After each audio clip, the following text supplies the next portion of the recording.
Welcome to Restoria. I'm Arthur, and this is your quiet place for gentle bedtime stories.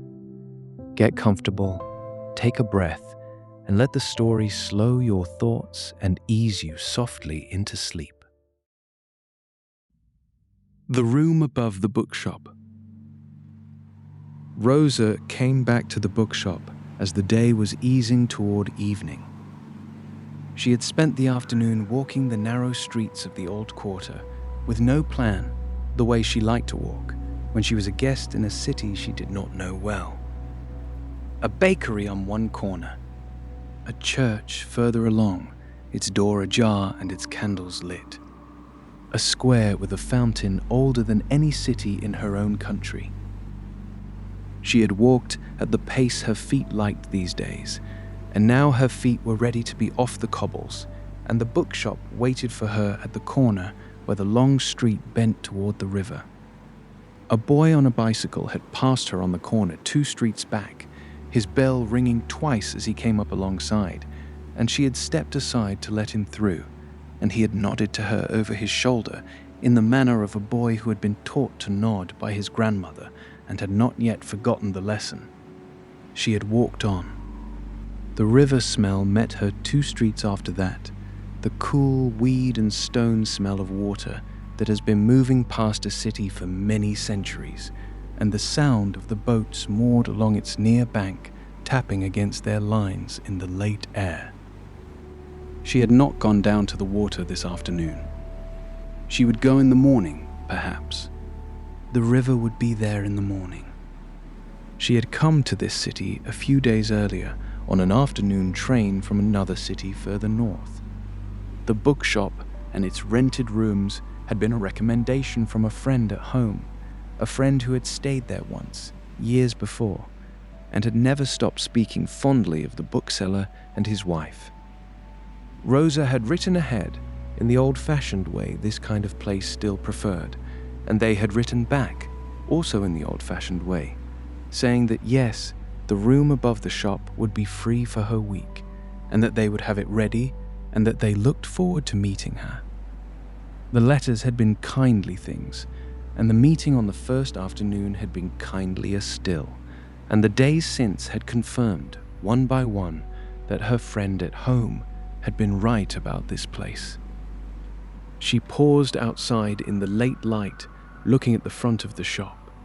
A low building of pale yellow stone, 2 stories high, with a single bowed window on the ground floor showing an arrangement of hardback books on a faded velvet cloth, and a painted sign above the door in lettering that had gone over the years to a green-grey wash. Above the broad window, a row of 3 upper windows showed where the rented floor was, and in the middle one of the 3, the room she had taken for the week, a brass-shaded lamp had already been lit. The lamp had been lit by the bookseller's wife, no doubt, in her unhurried way, sometime in the last hour, knowing that Rosa would be coming back at this kind of time, and that returning to a room with the lamp already on was one of the kindnesses a place could offer a guest. The bookseller's wife was a grey-haired woman who wore her hair drawn back in a knot at the nape of her neck, and who moved through the rooms of the building with the deliberate step of someone who had been moving through them for many years. Across the few days Rosa had been here, she had spoken with the bookseller's wife only a handful of times, and each of those exchanges had been brief and easy. Most of the kindness had passed between them in other ways. The lamp lit before Rosa's return, the kettle warm on the stove, the clay teapot set out on the kitchen shelf, a fresh loaf left on the wooden table once, wrapped in a clean cloth, with no note attached. A few words about the bread the bakery down the street kept until evening. A few words about the tea Rosa might like to try. A few words about the morning weather. Each exchange had ended in a brief, easy smile from the bookseller's wife and Rosa's own smile back. They had become, across those exchanges, the kind of polite friends that two considerate women sometimes become at the start of a brief stay together under one roof. The bell above the bookshop door gave its clear ring as Rosa stepped inside. A round bell of dull old brass, fixed to a curl of iron above the door, that sounded when the door opened and again, more lightly, when the door closed. The bell was the voice of the bookshop, the steady note of the building, marking each entrance and exit through the steady day. Rosa had grown fond of it across the few days she had been there. She would miss it when she went home. The bookseller looked up from his desk near the back. A man, perhaps in his 60s, with white hair brushed neatly back and round wire spectacles pushed down on the end of his nose, reading something thick and dusty in his lap. He nodded to her without speaking, the nod of a man who had been a bookseller for 40 years and had learned that most of his customers did not want to be greeted with words. Rosa nodded back and crossed the wooden floor of the shop and went to the narrow staircase at the far corner that led up to the rented rooms above. The shop smelled, as it always did, of old paper and wood and the faint lavender that the bookseller's wife kept in a dish on the front counter. The smell was the kind that gathers in a building over many decades, when many books have come and gone, and many readers have stood in the aisles, and many dishes of lavender have been replenished by the same hands. The smell met Rosa as she crossed the floor and went with her up the stairs, and stayed with her on the landing at the top. On the first afternoon, the bookseller had pointed her toward a shelf of old travel writing at the far wall of the shop, in a careful gesture of his hand and a single sentence about a writer he thought she might like. She'd taken a book down from that shelf and brought it up to her room and read a few pages of it each evening before the lamp grew tiring on her eyes. The book had a faded blue cloth cover and the slightly foxed pages of something printed 70 years ago in a city in the next country over. It sat on the writing desk now beside the bowl of dried petals, its ribbon marker placed where she had left off the night before, waiting for her to come back to it when the tea and the roof lines had done their work. She paused for a moment at the foot of the stairs. A carved wooden rail ran up alongside the staircase, with a dark knot in the wood near the bottom, where many hands had rested at exactly that height while pausing before the climb. Rosa let her own hand rest there now. Long pause. The wood gave back the heat of the building under her palm. The knot was smoothed by 1,000 other hands before hers. She thought briefly, in a drifting way, of all those other guests, the company of them stretching back across the years, each pausing here, each resting their palm on the same knot of wood before climbing to their rented rooms above. The thought came and went without wait. She was the latest, and the staircase had been waiting for her too. The staircase was narrow, its wooden steps hollowed at their middle by years of use, and a brass rail along the wall offered itself to her hand. She took the rail.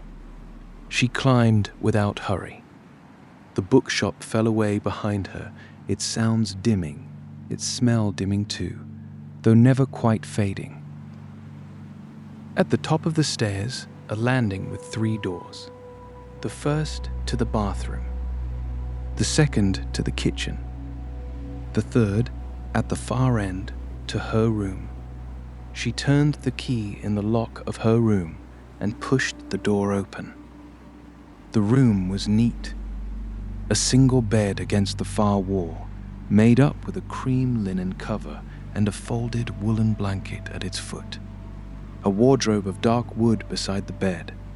A writing desk under the middle of the 3 windows, with the brass-shaded lamp she had seen from the street already lit, throwing a circle of yellow onto the desk's polished wood. A wooden chair drawn up to the desk.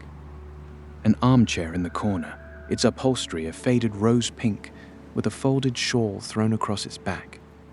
A round braided rug on the floor between the bed and the desk, in colors of wheat and cream and pale brown. The smell of the bookshop reached her here too, but more lightly, mixed with the cleanness of well-laundered linen and the wood of the floorboards, and a trace of something flower-like from a bowl of dried petals on the writing desk. Rosa stood for a moment in the doorway, breathing it in. The room had been waiting for her. The lamp had been lit. The bed had been made. The chair had been drawn up to the desk. Whoever had done these things had done them in the way that good housekeepers do their work, leaving no trace of their hands, but only the sense of having been cared for. She closed the door behind her. She set her leather bag on the wooden chair beside the desk. She unbuttoned her coat and hung it on the hook fixed to the back of the door. She unwound her scarf from her neck and laid it across the foot of the bed. Her feet, which had walked the cobbles all afternoon, were ready to be released, and she sat on the edge of the bed and unlaced her boots one loop at a time, and slipped them off and set them under the bed. A pair of slippers waited by the wardrobe, the kind the bookseller's wife had set out for her on the first evening. Rosa stepped into them. The wool inside cushioned her feet. Her toes sank gratefully into it. She walked across the braided rug to the writing desk under the middle window and sat on the wooden chair and looked out at the city. The view from her window was not a grand view. The street below, narrow, its cobbles wet from an afternoon shower. The fronts of the buildings opposite, 4 stories high, with their tall windows lit one after another as the evening came on. A balcony 2 windows along on the building across the way, with a row of geraniums in clay pots, the geraniums in late bloom despite the season. Higher up, the roof lines of the old quarter, with their red tiles in uneven rows, climbing toward a square church tower somewhere in the middle distance, the tower's clock face pale against the deepening sky. Rosa had come to know this view well across the days she had been here. The hour of the afternoon when the sun touched the topmost tiles and made them glow. The hour of the evening when the lamps came on in the windows opposite. The hour of the deeper night when only the street lamp on the corner kept its steady gold and the rest of the street fell into sleeping shadow. She had not grown tired of any of these hours. She had only grown fonder. The geraniums on the balcony 2 windows along had a history of their own in the days she had been watching them. Each morning, a grey-haired man had come out onto the balcony in a blue dressing gown to water them with a green can. Each evening, before the lamps came on, the same grey-haired man had come out again to deadhead the spent blooms with a pair of round-tipped scissors. Rosa had grown fond of the grey-haired man without ever having spoken a word to him and without ever expecting to. The bond was the kind of bond that 2 strangers can form across a narrow city street simply by sharing the same hour of evening for a few days running. He might know her too, in the same way, the woman in the middle window above the bookshop who came back at this hour and sat at her desk and watched the roof lines settle. He might not. Either way, the bond was there for her, on her side of the street, and that was enough. This morning, when Rosa had gone to the kitchen for her first cup of tea, the grey-haired man had already been on his balcony, watering. He had been wearing the blue dressing gown and a pair of brown slippers and reading glasses pushed up on his forehead. He had moved the green can with attention between the geraniums, giving each pot in turn the same brief drink. When he had reached the last of them, he had stopped and looked up at the sky for a moment, and then back at the geraniums, and given them each a little extra. Rosa had liked that. The geraniums, she thought, would not soon forget such a man. The bell of the bookshop rang once below her and rang again as the door closed, and a moment later a figure walked away down the street with a paper-wrapped book under one arm. An old woman, a little stooped, moving along the cobbles. Rosa watched her until she turned the corner at the end of the street and was gone. Then she turned her gaze upward to the roof lines and rested it there for a while. The roof lines were never quite the same from one evening to the next. Some evenings their tiles burned a deep red where the last of the sun had touched them, and some evenings, like this one, they had gone to violet grey under the cloud. Some evenings a thin line of pale gold ran along the highest ridge where the daylight caught one chimney's rim. Some evenings the line was not there. Some evenings, a flock of dark birds wheeled briefly above the tower at the middle distance and settled into the eaves of some unseen building before night closed over the city. Rosa had watched all of these changes across her days here, and each was its own gift, and the gifts gathered, evening by evening, into a sense that she was being shown something the city only gave to those who took the time to look. The lamp on the desk threw its circle. The window beside her was cool to the touch, the glass faintly fogged at its lower edges where the heat of the room met the cool of the evening. Rosa put her palm against the glass briefly to feel its chill. The glass felt good against the skin of her hand. She let it stay there a moment, and the moment lengthened, and the city outside the window kept on with its turning into evening. Below her, a sound came up through the floorboards, the ordinary sound of the bookseller moving about his shop, settling things for the night. The thump of a heavy book set down on a table, the scrape of a wooden chair drawn out, a faint murmur of voices, perhaps a customer asking some last question, perhaps the bookseller and his wife exchanging an evening word. The sounds did not disturb her. They had become, across the days she had been here, the comfortable sounds of the house's life going on beneath her, the way the sounds of a kitchen go on beneath the bedroom of a child being put to sleep by a watchful parent. She turned in her chair to look briefly at the desk lamp itself. Its brass had taken on the patina of many hands and many years, a green gold at the edges of the shade where fingers had touched it night after night, to turn it on, to turn it off, to angle it a fraction toward a book. The cord ran down behind the desk and along the floor to a wall socket painted the same cream as the walls. She did not know how old the lamp was. She did not need to know.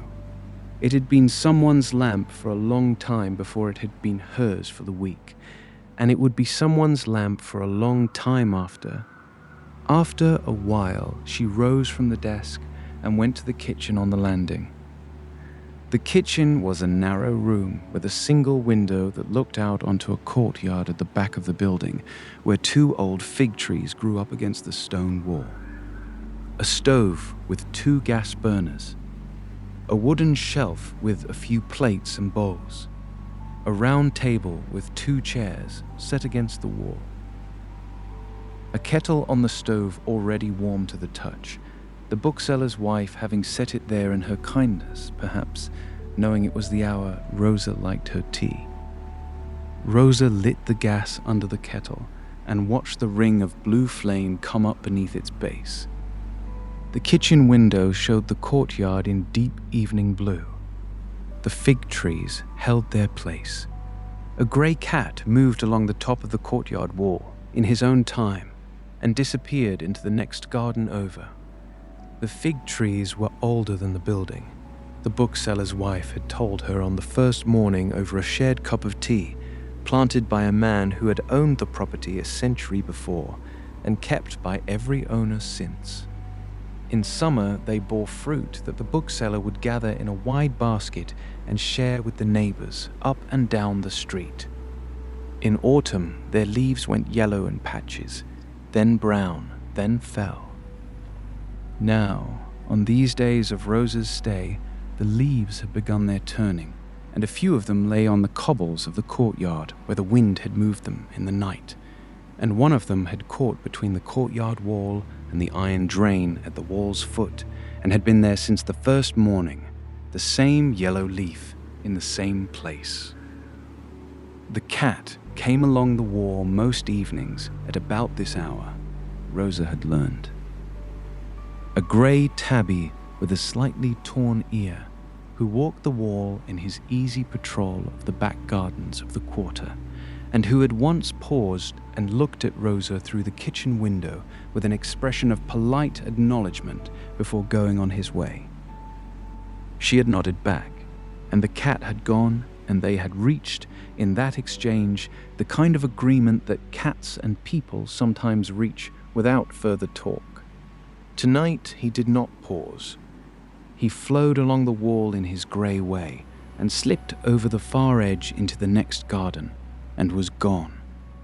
Rosa watched the place where he had been a moment longer, and the fig trees held the courtyard, and the evening kept its peace. On the wooden shelf in the corner of the kitchen, the bookseller's wife kept a row of plain country bowls in 2 short stacks, and beside the bowls a single plate with a faded blue rim that she had set out for Rosa on the first morning. 2 thick slices of bread had been on the plate that morning, and a pat of pale butter in a clay dish beside it, and a wooden spoon laid across the rim of a jar of fig honey from the trees in the courtyard. Rosa had liked the blue rim of that plate from the first sight of it. She had liked the precise arrangement of the bread. The plate had not been put away since.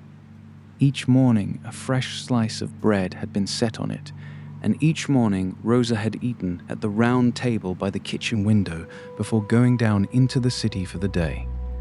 She took the clay teapot from the shelf and a tin of tea from beside it, and set them on the round table. She measured out the tea by the wooden spoon that lived in the tin, and breathed in the smell of it, dry and faintly smoky, the kind of tea the bookseller's wife had introduced her to on the first morning. A tea grown in a country far from this one, the bookseller's wife had explained, in a grey-green box with paper wrapping that smelled faintly of cedarwood. Rosa had liked it from her first cup, and now, on her 5th or 6th or 7th cup of it across her stay, she had begun to like it the way one likes a familiar thing, the way one likes the kind objects that gather around a person in a place that has been good to them. When the kettle began its private singing, Rosa lifted it off the burner and turned the gas off.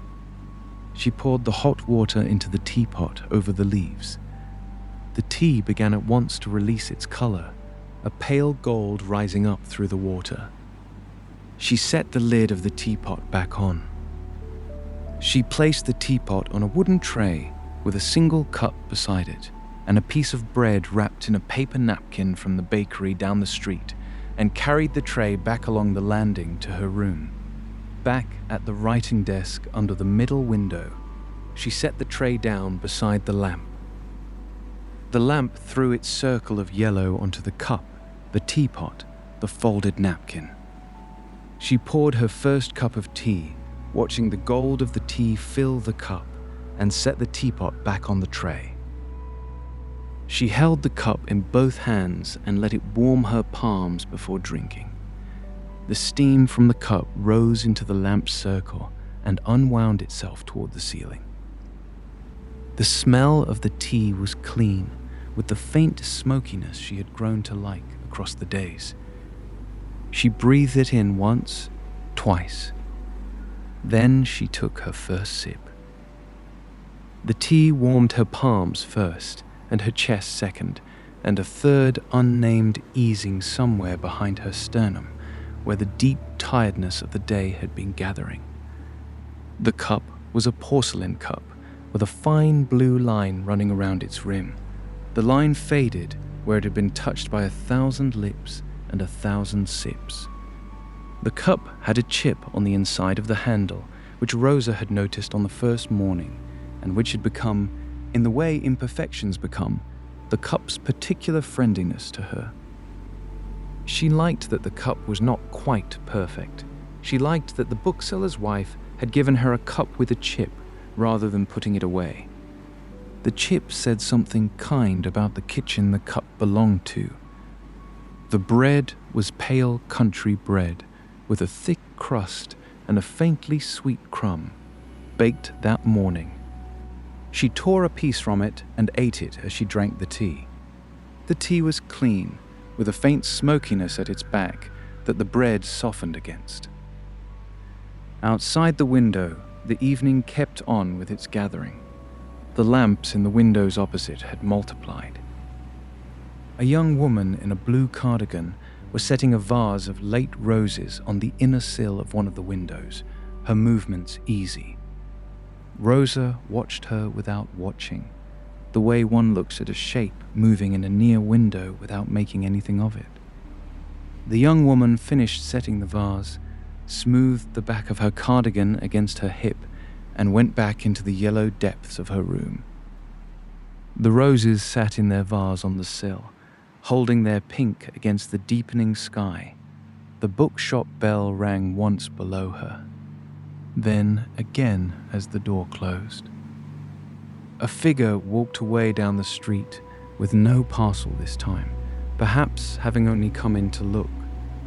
Rosa heard the bookseller's voice, faint through the floorboards, saying something to his wife, and his wife answering in a tone Rosa could not make out, but could feel the shape of. Then the floorboards were hushed again, and Rosa drank her tea, and the lamp on her desk held its circle. A scooter passed in the next street over, its engine note rising and falling. A pigeon cooed somewhere along the roof lines. The radiator beneath her window made a tick and then was done. Rosa felt at this hour that she was being held by all these ordinary sounds. They were not addressed to her. They were the city going on with its evening business. But they passed her window, one after another, and she received each of them, and the receiving was its own comfort. The street outside grew hushed. One or two people passed below her window, walking at the easy pace of the evening, the sound of their shoes on the cobbles clean and contained. A bicycle ticked past. A scooter, a few streets away, rose and faded, its engine note carried on the air. Then the street was hushed for a while. She finished the tea. She set the cup back on the tray. She poured a second cup, more slowly this time, and held it in her hands without drinking for a while. The light beyond the window had gone from late afternoon to early evening. The roof lines of the old quarter were in full silhouette against a sky of the kind of blue that comes between the day's end and the lighting of the street lamps. The clock on the church tower in the middle distance had become a pale circle in the deepening dark, its face lit by some inner lantern, its hands keeping their steady round. The roof lines climbed and dipped in their old uneven way, with here and there a chimney trailing a pale curl of smoke into the air. Rosa watched the roof lines and the church tower for a while. The cup in her hands grew lighter. The lamp on the desk held its circle. The radiator beneath the window made its ticking sound as it worked against the cool of the evening. She did not need to do anything. She had walked her city for the day, and the day had given her what it had to give, and now she was at the desk by the window, in her rented room above the bookshop, drinking her tea, watching the roof lines settle into evening. She thought, in a drifting way, of the cities she had come to in her life. Many of them, each with its own narrow streets and its own bell-ringing shops, and its own old church towers showing the hour against changing skies. She had stayed in many rented rooms. She had drunk tea at many writing desks beneath many lamps. The cities had all been different. The rooms had all been different. The teas had all been different. But the hour of returning to a rented room at the end of a day of walking, the lamp already lit, the bed already made, the city hushing below the window, had been the same in all of them. A kind of belonging again, not to any one place, belonging to the act of being a considerate guest in places that were generous to considerate guests. The thought rested on her shoulders for a while, and was not heavy, and after a while it slipped away the way such thoughts do. A street lamp on the corner came on with the click of an old bulb finding its filament. Rosa watched its pool of gold settle onto the cobbles. Then another street lamp came on, further down the street, and another, and after a moment the whole length of the street had been lit, with its pools of gold spaced evenly along its length. The lamp on her own desk seemed, for a moment, to be one of a row of yellow lamps stretching out into the evening, one in her room, one on the sill of the building opposite where the woman in the blue cardigan had set her roses, one on the corner, one further along, all of them holding their golds against the blue of the dusk. From somewhere along the street, a smell drifted up to her window, the smell of a meal being cooked in an evening kitchen. Garlic in oil, a sweet onion turning, bread coming out of an oven. The smell mixed with the cooler air of the night and the river stone smell that always came in from the south and went into her room with the small breeze through the cracked top of the window, and stayed for a moment before drifting on. Rosa breathed it in. Somewhere, a few buildings over, a family was sitting down to its evening. A father was setting plates on a wooden table. A child was pulling out a chair.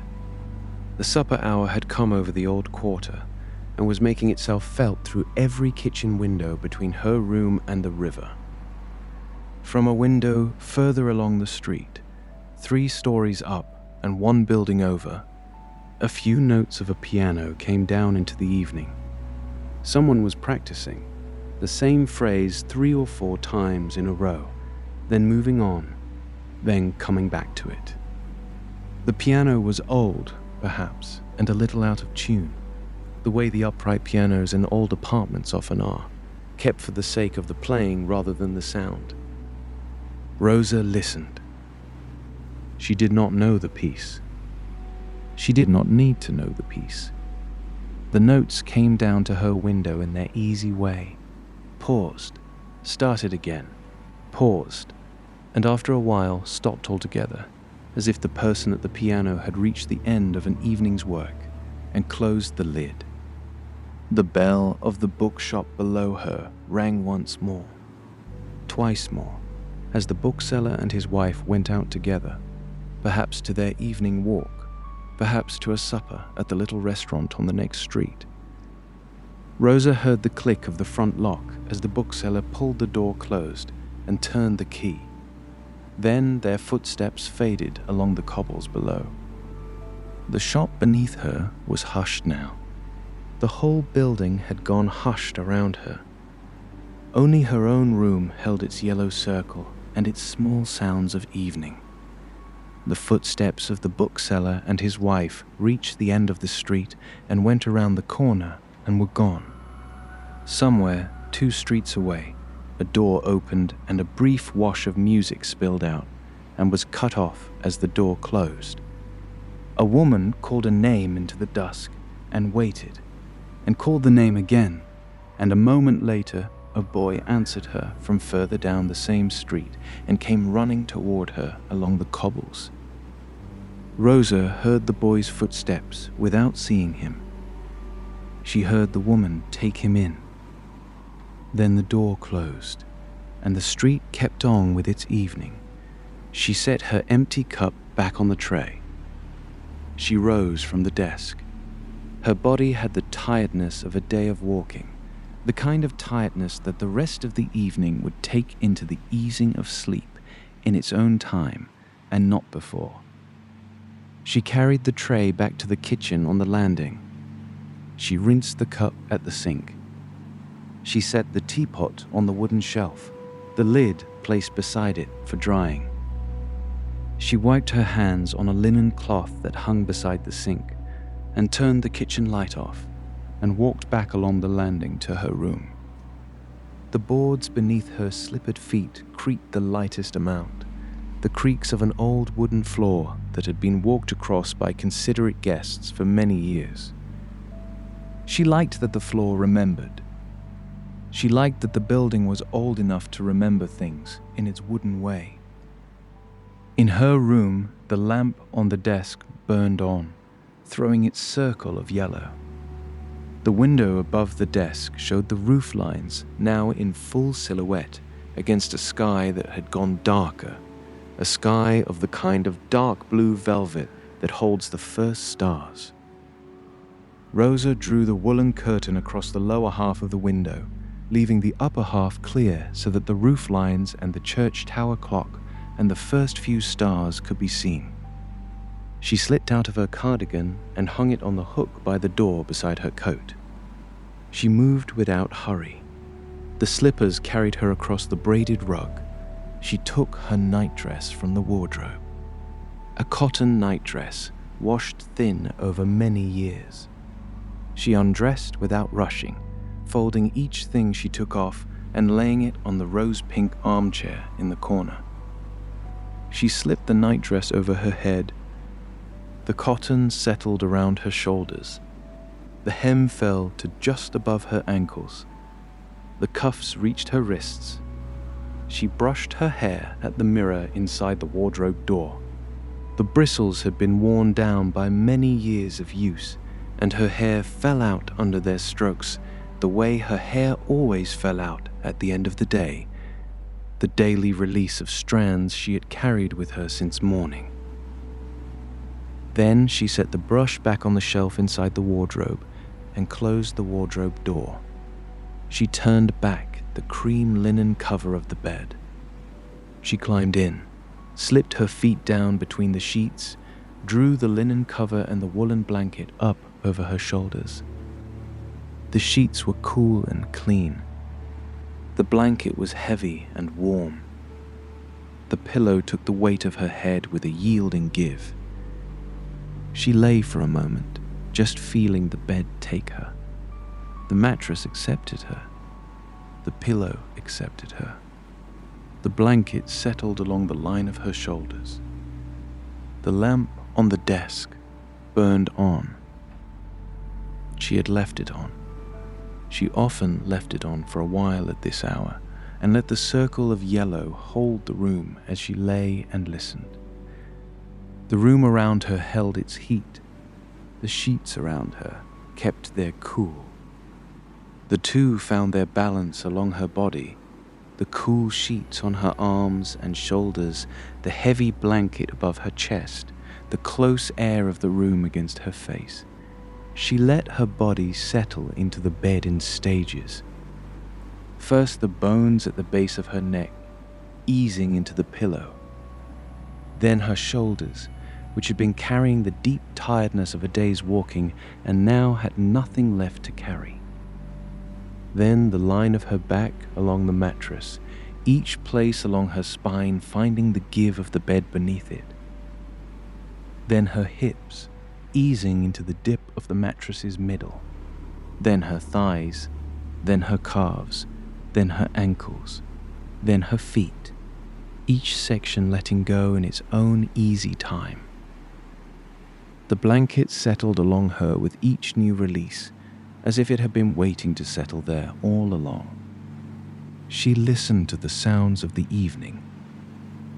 A scooter passing far off. A door opening and closing in another building. A dog barking once, quickly, somewhere down the street, and then no more. The ticking of the radiator beneath the window. The faint creak of the old buildings settling around her.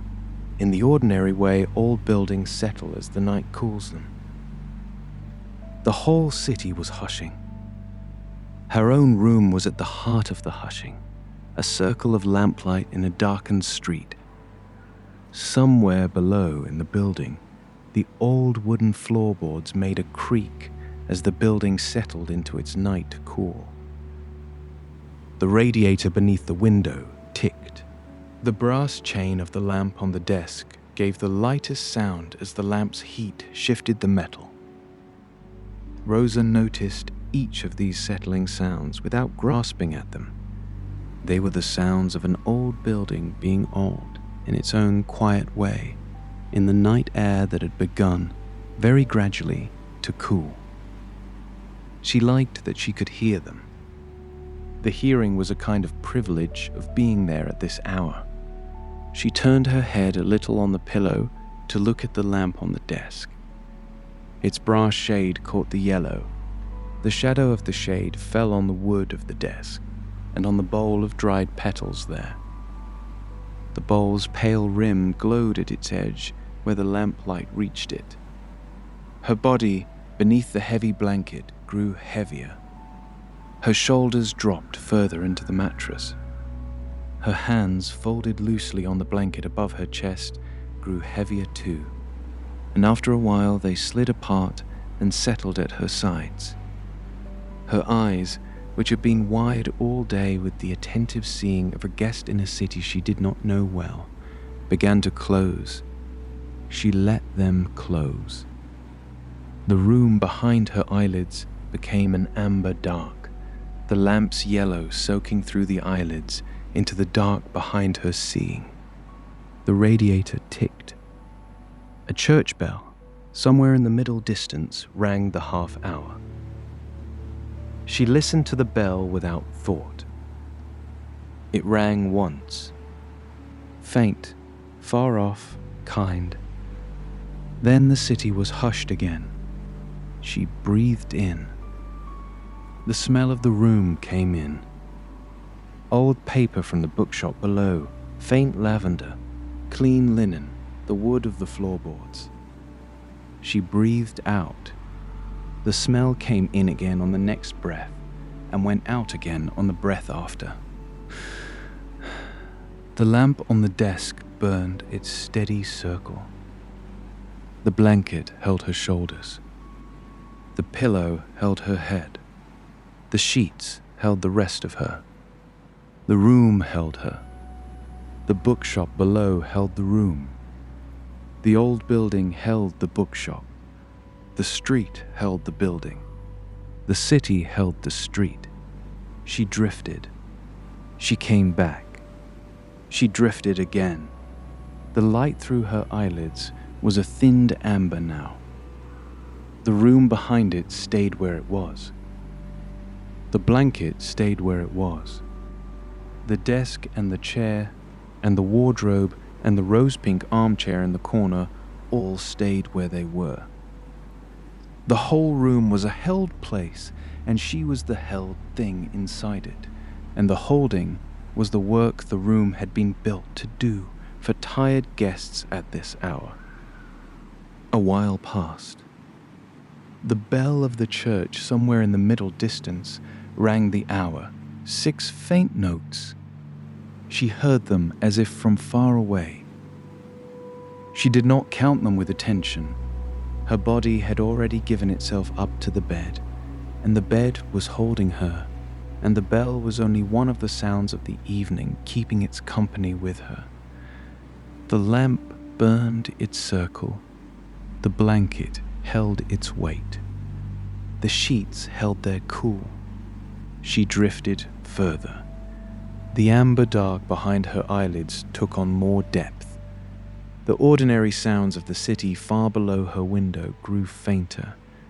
Her breath had become even, in pace with the ticking of the radiator and the pulse of the building. Her hand, which had been resting on the blanket, slid down to her side and settled there, palm up, the fingers slightly curled. The blanket continued to hold her shoulders. The pillow continued to hold her head. The lamp continued to burn its circle on the desk under the window. She breathed in. She breathed out. The lamp burned. The radiator ticked. The blanket was heavy. The sheets were cool. The room held her. A while passed. The lamp burned a little lower without going out, the way all desk lamps in old buildings do. The clock in the church tower in the middle distance kept its hand round. The few stars above the roof lines kept their places. A breeze moved along the roof lines somewhere outside, almost imperceptible, the kind of breeze that does not so much arrive as lean against a building for a moment before going on. The woolen curtain at the lower half of the window stirred a fraction and was done. The lampshade on the desk rocked the lightest amount in its brass chain and was done. Rosa slept on, in her bed beneath the lamp's circle, in her rented room above the bookshop, in the considerate hospitality of a building that had been hosting visiting strangers across many years. The lamp burned. The room held its heat. The city was hushed. She slept.